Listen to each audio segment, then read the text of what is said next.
Today we are going to discover how we can give logo effect to a text, just like this. For this, go for Styler AI in Google. Click on AI Logo Design. Upload your text logo here. First, select Style from Logo and Icon category. I use Majestic Style. You can choose any one from here. After choosing Style, click on Auto Prompt. You can also write it in your own words, what kind of design you want from this.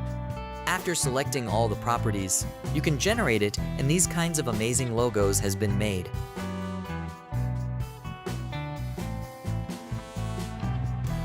Let's see how we can remove design logo from all kind of images made from this model.